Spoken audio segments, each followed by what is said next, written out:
now, WBOC News at 6, Delmarva's news leader. Today, a local veteran finally gets the recognition he earned nearly 70 years ago. Good evening. I'm Paul Butler. And I'm Steve Hammond. Welcome to WBOC News at 6. Here are the broadcast journalists covering Delmarva tonight. Some elementary school students help a local World War II veteran get the honors that he was long overdue. Plus, after seeing a major spike in their water bill, find out what one Delmarva town is doing to keep it from happening again. And why one county poured some big bucks into a restaurant to help it open its doors this past weekend. After 67 years, a World War II veteran received the medals he earned during his service. And it all happened with the help of some elementary school students. WBOC's Bill Mitch is live tonight in Salisbury. And Bill, this was quite a surprise for Salisbury's Charles Mowbray.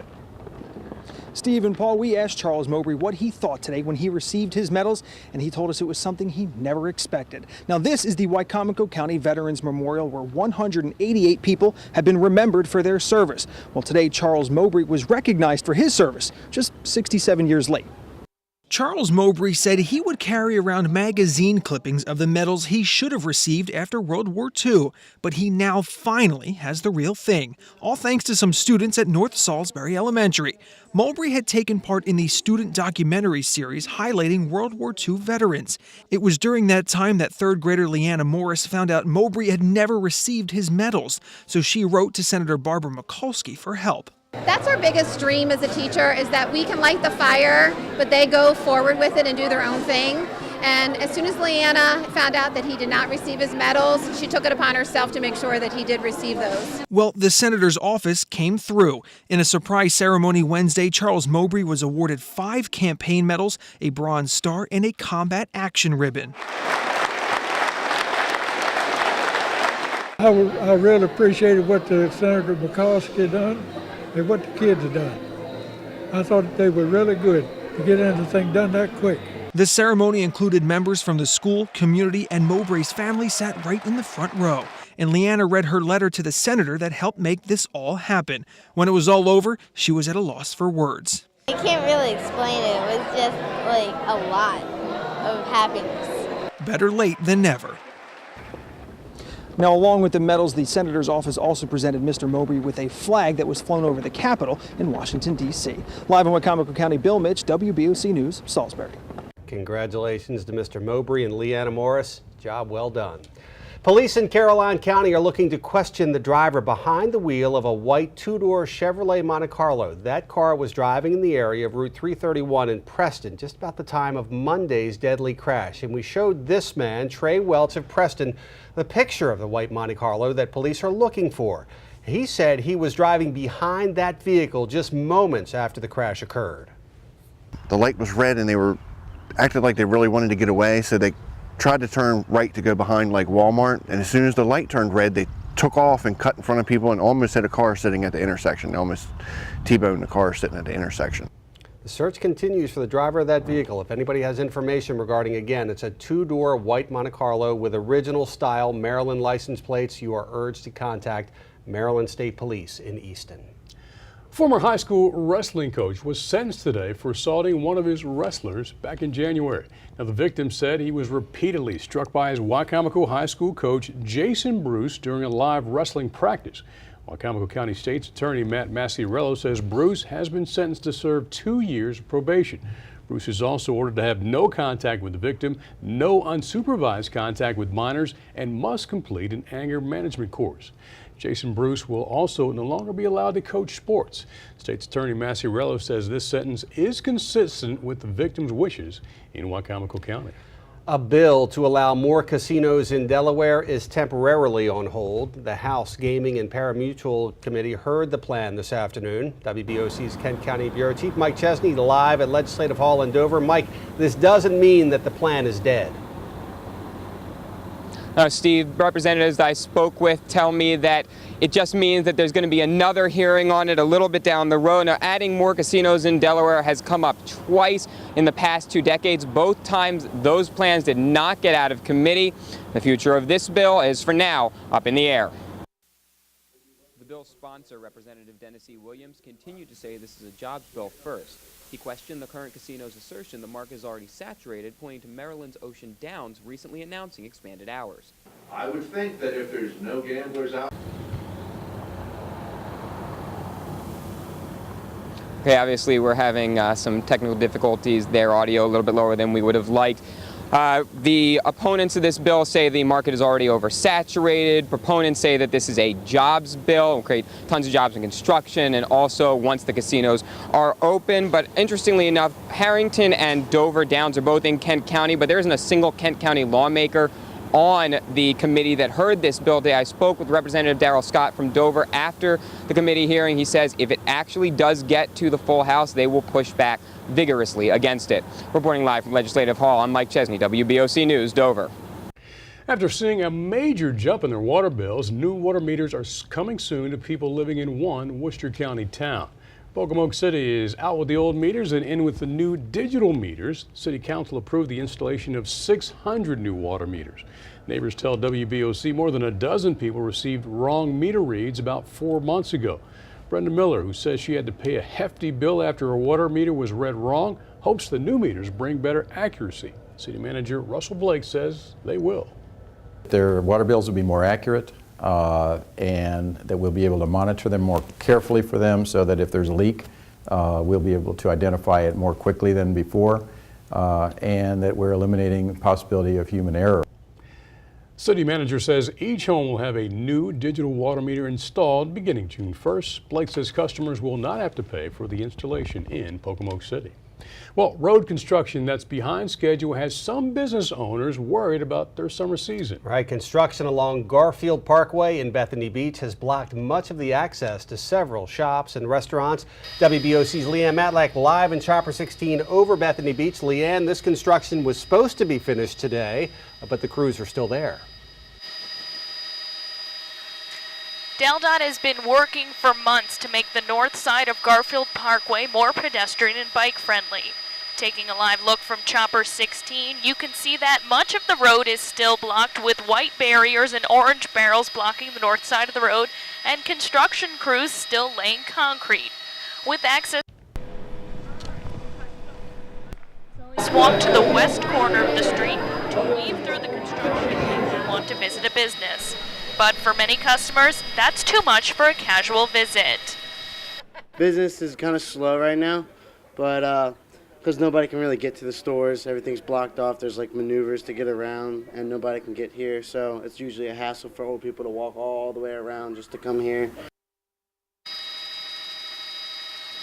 Construction crews and business owners tell WBOC that construction is expected to wrap up before Memorial Day.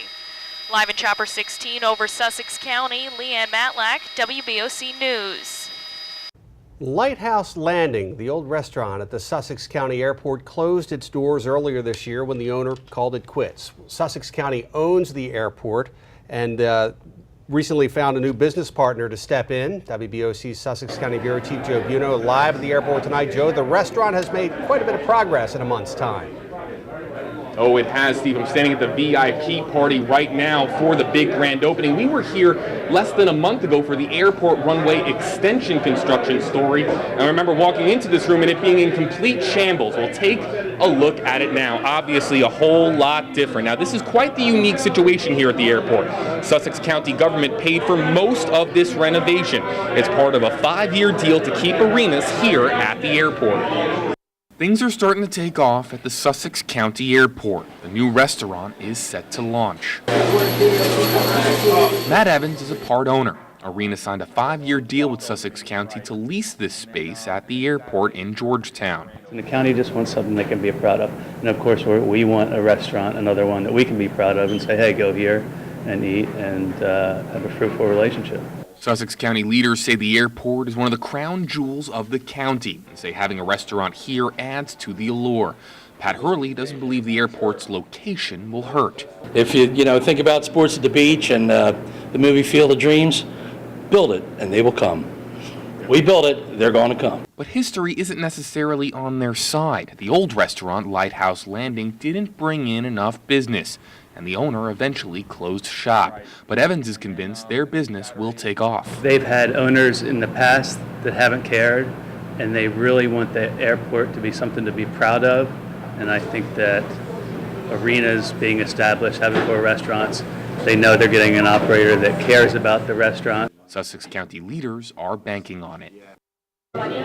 So where is all this business coming from? Well, Evans believes 80% of it will be coming from local residents here in Sussex County, with the other 20% coming from travelers who come in here to the airport. Live in Sussex County, Joe Buno, WBOC News, Georgetown. Still to come on WBOC News at 6, a new plan for recovery assistance for people living on Smith Island. And the plan does not include a buyout. With the new recovery fund, Smith Island residents will now be eligible to apply for. Plus, it was another seasonal trip for a special group in Sussex County. How one American Legion post is giving back to veterans. That's when WBOC News at 6 continues. But first, WBOC is proud to serve the Easton County Courts and proud to serve all of Talbot County. With more now on the Easton County Courts, here's WBOC's flying weatherman, meteorologist John Trout in Chopper 16. Most people in Maryland experience the court system through the district court. In Easton, Maryland, District Court is located at 108 West Dover Street. Cases heard here include motor vehicle and boating violations and other misdemeanors and specified felonies, domestic violence, landlord-tenant disputes, for instance. Each county in Maryland and the city of Baltimore has at least one district court location.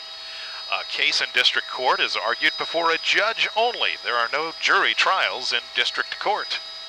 WBOC is proud to serve Easton and all of Talbot County and proud to partner with my friends at Johnny Janosic World of Outdoor Furniture. Take the comfort and style outside with a fresh new look from the best selection of in-stock or custom order outdoor furniture. Complete your outdoor world at Johnny Janosic and Laurel and Dover. And tell them WBOC's Flying Weatherman sent you. John Trout in Chopper 16. You're watching WBOC News at 6 with Steve Hammond, Paul Butler, Chief Meteorologist Dan Satterfield, and Chopper 16, covering the entire peninsula for Delmarva's news leader. You know, you might remember a few weeks ago we told you about how the federal government denied federal relief for people living on Smith Island. Instead, the government suggested buying out their homes on that sinking island. Well, you're looking at video now from Chopper 16. That buyout option is no longer part of the Hurricane Sandy recovery plan. County Commissioner Rex Simpkins tells WBOC Smith Island residents will now be able to apply for recovery funds from the state's Department of Housing and Community Development. Initially, the island was excluded from recovery funds because it was too prone to flooding, but the commissioner's recent vote reversed that ruling in Somerset County. An American Legion post in Sussex County is trying to brighten the days of veterans in Delaware. Post 17 in Lewis has been organizing fishing trips for veterans for the past 5 years, and they held their spring trip to Cape Henlopen State Park today. Organizers say it's the least they can do for the veterans who came before them. Some of these guys fought in the Second World War, and their stories are unbelievable. The Korean War, Vietnam War, but it's a way to thank them for what they did for us 50 years ago. Absolutely. There will be another fishing trip for veterans scheduled for the fall in Sussex County. Well, water pollution from poultry farms is overestimated. That's what a University of Delaware study says. The researchers found that nitrogen levels in poultry house manure are 55% lower than Environmental Protection Agency standards. Efforts to get rid of waterway dead zones and algae blooms have focused on pollution from manure. Now, officials hope the data will prove that nutrient reduction efforts are getting results. The Chesapeake Bay program will decide how the information will be used. Chief Meteorologist Dan Satterfield says the warm weather we usually get this time of year finally has arrived. But will it hang around? Dan has an updated forecast for the rest of the week and the weekends coming up on WBOC News at 6.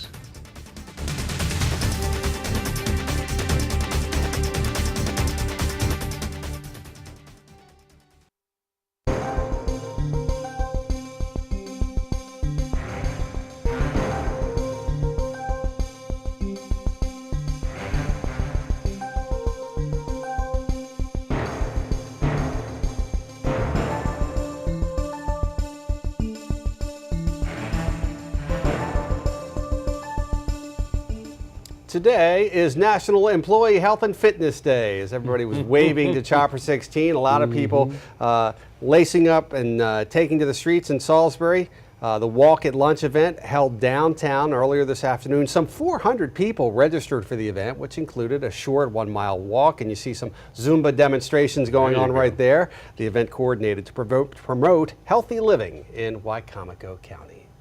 Nice day to be outside today, Dan. You know, I went to the break room for coffee 3 times. So. That counts. That's your exercise, huh? There you go. Hey, I have an incredible picture to show you. Last night we showed you a picture of some cirrus clouds with some colors.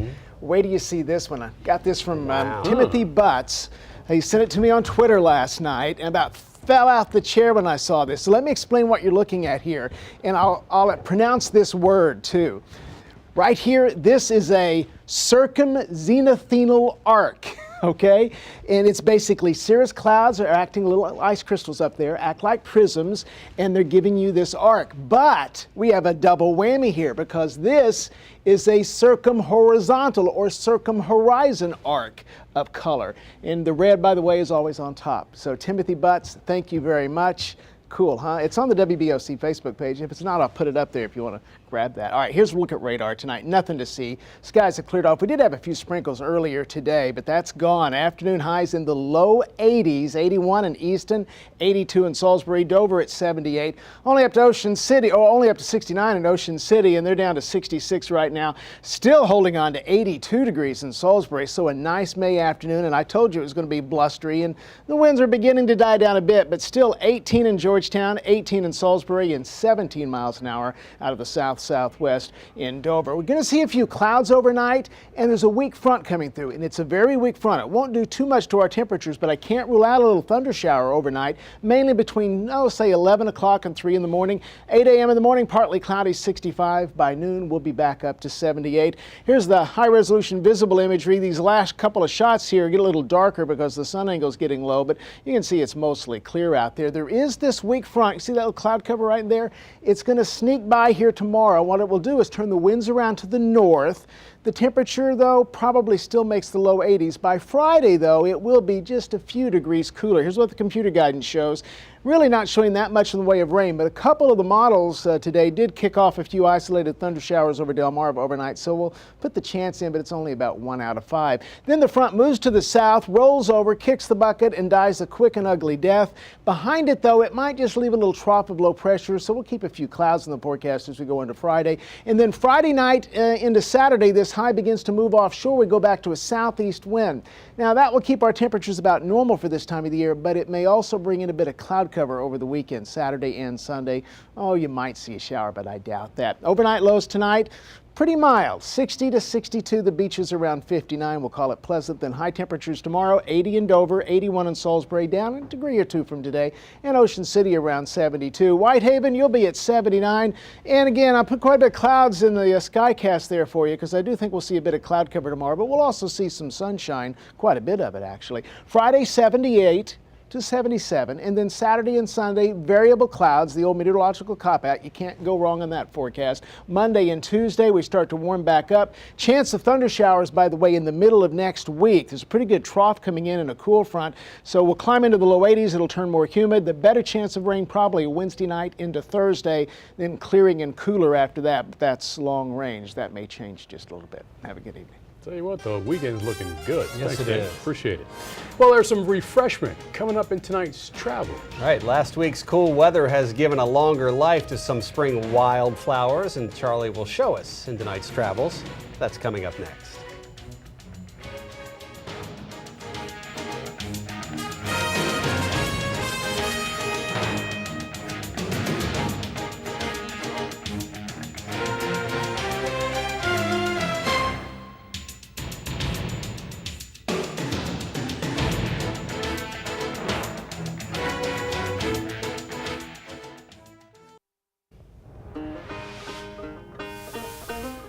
There is a bright side to everything, and a late spring is no exception. This cool weather has given extra life to spring wildflowers, which are usually gone by this time of year. In tonight's Travels with Charlie, reporter Charles Paparella takes a few moments to let those spring flowers speak to you for themselves.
jobs.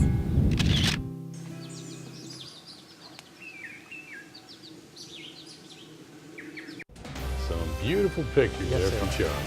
All right, still to come, Chief Meteorologist Dan Satterfield, a final look at your weekend forecast. Tell us if the warmer temperatures are finally here to stay. That's coming up next here on the News at 6. First, though, let's see what's happening tonight in primetime on CBS. It all gets started at 8 o'clock with Two Broke Girls. At 9, it's Criminal Minds. CSI at 10, followed by WBOC News at 11. Weekend's looking pretty nice, Dan. Yeah, not too bad. A few clouds around. If you're wondering, by the way, with all the cool weather, how are we doing for rainfall with the farmers? Not too bad, really. We're pretty close to average. We've had 1.83 in Salisbury, 1.1 so far in May in Georgetown. Look how warm it is off to the west, though. 87 in Charleston, West Virginia, and the season's first tropical storm in the Pacific. This is Alvin, as in Alvin and the Chipmunks, moving out to sea. Tomorrow, 78 at noon, 81 in the afternoon, maybe a hit and miss overnight shower. As we go on into the rest of the weekend, temperatures will edge down just a little bit, and maybe a few clouds around on Saturday and Sunday, but not bad. All right. Thanks for joining us, everybody, for WBOC News at 6. Don't forget, for news anytime, get it now on WBOC.com. Next up, CBS Evening News with Scott Pelley, and we'll see you back here in 30 minutes for the WBOC News at 7. See you soon.